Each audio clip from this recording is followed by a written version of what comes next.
Hi నేను Satish. Latest promo చూసాం. Highlight twist అయితే ఇచ్చాడు. లిమిట్లెస్ ఆఫర్స్ అన్నీ ఉంటాయి, లిమిట్లెస్ ఉంటుందనే లెక్క ఈ సీజన్లో. ఎవిక్షన్ ఫ్రీ పాస్ కాదు, ఎవిక్షన్ ఫ్రీ షీల్డ్. మరి దీని చుట్టూ చాలా హైప్ అయితే వచ్చింది. నేను మార్నింగే చెప్పాను కదా, ఇది ఎవరికి వచ్చినా బాబోయ్ నాకొద్దు, నేను వాడను, నేను తీసుకోను అని చెబుతాను. నిఖిల్ కూడా అదే అంటున్నాడు, నాకు వస్తా, నా కోసం అయితే నేను వాడుకోను అని ప్రోమో ప్రకారం చెబుతా ఉన్నాడు. అయితే ఇక్కడ ట్విస్ట్ ఏంటంటే బిగ్ బాస్ ఖచ్చితంగా గెస్ట్ చేస్తాడు, ఇలా ఎవరు వచ్చినా ఎవిక్షన్ ఫ్రీ పాస్ వాడుకొని ఏముంటామని లెక్క. సో ఈసారి అంతకు మించి ఇవ్వాలి, ఆ లిమిట్లెస్ ట్యాగ్కి తగ్గట్టుగా ఇద్దాం లెక్క. ఒక్క వారానికే కాదు అని లెక్క, సీజన్ మొత్తం నామినేషన్ లేకుండా. అంటే హైలైట్ బంపర్ ఆఫరు. మరి లాస్ట్లో చెబుతాడో ముందు చెబుతాడని పక్కన పెడితే, అది నేను మార్నింగే మార్నింగ్ 5 o'clock ఎవ్రీడే నా వీడియో చూడండి, క్లియర్గా మొత్తం చెప్పి సినారియో ఎలా ఉంటుంది ఏంటి అనేది. ఫస్ట్ నాకు అప్డేట్స్ ఆ లీక్స్ అని రాగానే ఎవ్రీడే మార్నింగ్ జర్నలిస్ట్ అదిసలు 5 గంటలకు, ఆ తర్వాత 9:30 టైంలో న్యూస్ బౌల్లో రెండింటిలో అప్లోడ్ అవుతుంది. ఆ వీడియోలన్నీ చూడండి. బహుశా ఇంత డెప్త్గా డీటెయిల్డ్గా నేను తప్ప ఎవరు చెప్పలేనివే చెబుతూ ఉంటా. అన్ని అప్డేట్స్ మీకు ఇంట్రెస్ట్ ఉంటుంది కనుక ముందే తెలుసుకోవాలని మీ ఉత్సాహం కొద్దే నేను కూడా మరింత ఉత్సాహంగా ఇలాంటి అప్డేట్స్ అన్ని అందించాలంటే లైక్స్ చేయండి. ఎక్కువ లైక్స్ చేస్తే ఎక్కువ మందికి రీచ్ ఉంటుంది. మరి ఈ పాము, ఈ గుడ్లు మనకి బయట నాగుల చవితి అయింది కదా, అలాగే ఆయన కూడా ఎవరు నబీలు కూడా పాములో బుసలు కొట్టేస్తా అంటున్నాడు. సరే మరి ఇంట్లో కూడా నాగుల చవితి తెద్దాం, పాము గుడ్లు పెడదామని ఈ ప్రాసెస్ అయితే పెట్టాడు కదా బిగ్ బాస్. మరి ఇందులో అది పాము గుడ్లు వేసేసి ఒక్కొక్కరిని తప్పించాలంటే ఖచ్చితంగా డిస్కషన్లు అవుతావు. అంటే డిజర్వ్ అన్డిజర్వ్ ఎవరు ఏంటి అనేది కనుక పీక్స్కి వెళ్తుంది. పాయింట్స్, ఆర్గ్యుమెంట్స్, డిస్కషన్స్ అనేవి కూడా ఇది కూడా చాలా సీరియస్గా తీసుకుని నామినేషన్ల మాదిరిగా హైలైట్ పాయింట్స్ చెప్పుకుని వాడుకుంటే బెటర్. అయితే ఇక్కడ అందరికంటే పెద్ద టాస్క్ ఎవరికంటే ప్రేరణకే, నో డౌట్. ఆవిడకైతే కష్టంగా ఉంటుంది ఇది.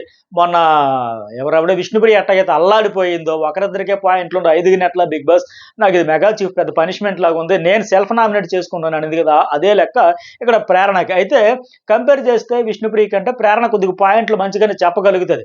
ఎంత చెప్పగలిగినా ఒకేసారి 5 సడన్గా ట్విస్ట్ ఇచ్చి నేను మెగా చీఫ్ అయ్యాను అని ఆనందం కూడా లేకముందనే, పూర్తిగా ఎంజాయ్ చేయకముందనే ఏకంగా 5 రిమూవ్ చేయాలి ఈ పాయింట్లు చెప్పాలంటే చుక్కలు కనబడితే చాలా గొడవలు అయితే, లొల్లి అవుతుంది. పైగా ఇప్పుడేంటి ఈ బంపర్ ఆఫర్ నాకున్న అప్డేట్ ప్రకారం ఎగ్జాక్ట్గా మనం చెప్పే కదా, డైరెక్ట్గా ఫినాల్ ఇక్కడ రెడ్ కార్పెట్ వేసి వెళ్ళిపోయినట్టుగా టికెట్ ఫినాల్ వరకు వెళ్ళిపోతే ఇంక 3 వారాలు బంపర్ ఆఫర్. అదే జరిగితే మాత్రం ఖచ్చితంగా మనం ఎపిసోడ్ అయ్యాక చూద్దాం.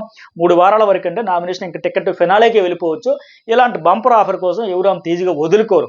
మరి ప్రాసెస్ ఎట్లా జరిగింది ఏంటి అనేది కూడా చూసుకుంటే, ఇక ప్రోమో ప్రకారం మాట్లాడదాం. మనకు అప్డేట్ ప్రకారం మార్నింగ్ చెప్పే కదా, దాని ప్రకారం చూస్తున్న ప్రోమోలోనే క్లియర్గా అర్థమైపోతుంది ప్రేరణ ఎవరెవరు ఎక్స్ తీసింది ఏంటి. గౌతమ్ కృష్ణ కనిపిస్తుంది, పృథ్వీ కనిపిస్తుంది, గంగవ్వ, హరితేజ అండ్ విష్ణుప్రియ. క్లియర్గా అర్థమైపోతుంది ఈ అమ్మాయి ఎవరెవరి ఫోటోలు ఎక్స్ తీసి పాము నోట్లో పడేస్తుంది కదా, క్లారిటీ వచ్చేసింది. 12 మందిలో ప్రేరణ కాకుండా మిగతా 5 లేపేసింది.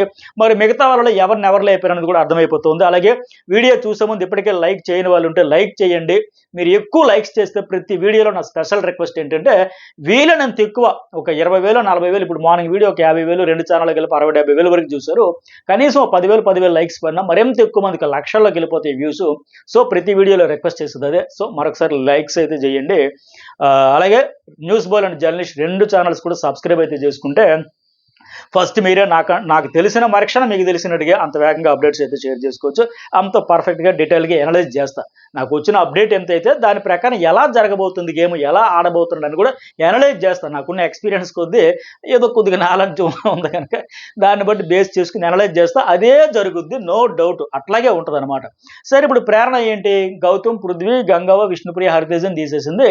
అలాగే మిగతా ఇద్దరిద్దరు కాంబినేషన్లో వస్తా ఉన్నారు. వాళ్ళకు 4 అయితే లేపేశారు. ఇక్కడ అర్థమవుతుంది. మరి లేపేసిన వాళ్ళకంటే తప్పించారు. మరి ఎవరు గుడ్డు పాము నోట్లో పడేశారని కూడా చూసుకుంటే, యష్మి, తేజ, ప్రేరణ అండ్ అవినాష్ వీళ్ళ గుడ్లు కూడా పాముకు ఆహారంగా వేస్తారు.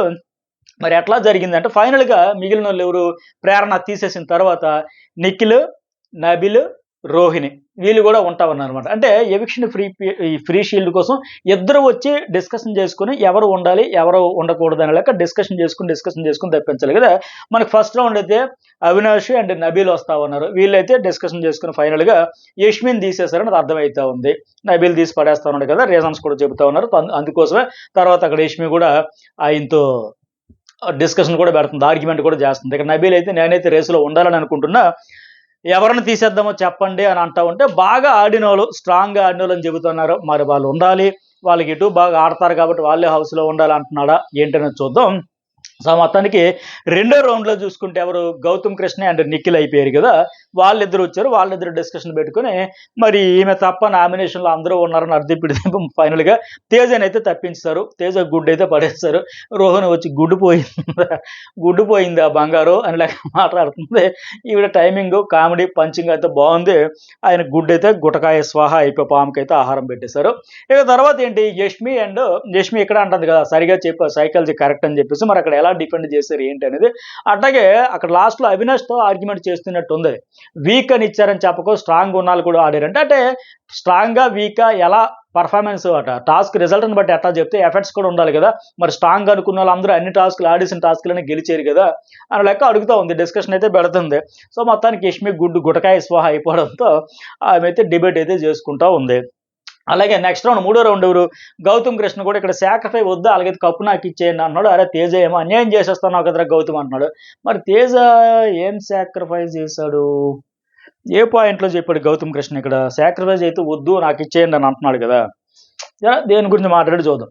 ఇక సరే లాస్ట్ రౌండ్ థర్డ్ రౌండ్ ఏమో పృథ్వీ అండ్ విష్ణుప్రియ వస్తారు. వీళ్ళు వచ్చి ప్రేరణ అయితే తీసేస్తారు. ఎందుకంటే ప్రేరణ వాళ్ళిద్దరిని ఫస్ట్ 5 ఆప్షన్లో పృథ్వీని అండ్ విష్ణుప్రియని లేపేసింది కనుక పైగా లైవ్లో ఈరోజు అంతా విష్ణుప్రియ వెర్సెస్ ప్రేరణ డిస్కషన్, ఈ క్లీనింగ్ గురించి, ఆ బట్టలు ఎక్కడక్కడ పెట్టుకోవాలి గురించి, బెడ్రూమ్లో అక్కడ పడేస్తున్నారు ఎక్కడ పడేస్తున్నారు ప్రేరణ మెగా చీఫ్గా చెబుతోంది. ఇది మైక్రో అబ్జర్వేషన్ లాగా ఉందని ఆవిడ ఫీల్ అవ్వడం. అదే లేదు విష్ణుప్రియ ఎప్పుడో నాకు చెప్పింది, నేను మర్చిపోయినా, నువ్వు మెగా చీఫ్ అయినా నేను మెగా చీఫ్ అయినా నాకు కొద్దిగా బాధ్యతలు గుర్తు చేయని మాదిరిగా ఆవిడ చెప్పబట్టే చెబుతున్నాను. ఈ లొల్లంతా నడుస్తుంది. పైగా ప్రతిసారి కూడా నామినేషన్లు కూడా వీళ్ళిద్దరి మధ్య జరుగుతున్నా. అన్నింటికంటే మించి ఈరోజు ఫస్ట్ ఆ ప్రేరణ ఏమో విష్ణుప్రియ అండ్ పృథ్వీ ఇద్దరిదే లేపేసింది కనుక విష్ణుప్రియ తనది తీసేసినా ఫీల్ అవ్వదు కానీ పృథ్వీది కూడా తీసి పడేసింది కనుక అంతకంటే పెద్ద రీజన్ ఉండదు. ఫైనల్గా వాళ్ళిద్దరు వచ్చి విష్ణు అండ్ పృథ్వీ వచ్చి ప్రేరణ అనేది గుడ్డు తీసి పడేస్తారు.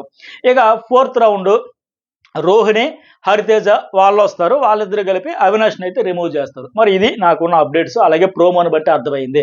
అంటే మొత్తం ఉన్న 12 మందిలో 8 మంది అంటే గౌతమ్ నిఖిల్ వచ్చి టేస్టీ తేజని, అవినాష్ నబీలు వచ్చి యష్మిని, ఓకే, రోహిణి హరితేజ వచ్చి అవినాష్ని, విష్ణు పృథ్వీ వచ్చి ప్రేరణని, ఈ 4 జంటలు వచ్చి 4 తప్పించేశారు. ఇంకా ఎంతమంది ఉన్నారు, 3 ఉన్నారు. అంటే మొత్తం 9 మందిని ఈ 4 వచ్చి 4 జంటలు వచ్చి 4 తీసేశారు. అంతకుముందు ప్రేరణ వచ్చి 5 తీసేస్తుంది. 5 + 4 9 మంది పోతే ఇంకా మిగిలింది ఎవరు 3 ఉంటారు. ఆ 3 ఎవరు లాస్ట్ రౌండ్కి అయితే తేజ యష్మి వస్తారంట. వచ్చాక ఈ 8 ఓకే ఇంతవరకు అయిపోయింది కదా. ఇంకా అప్పటికి ఎవరు ఉంటారు,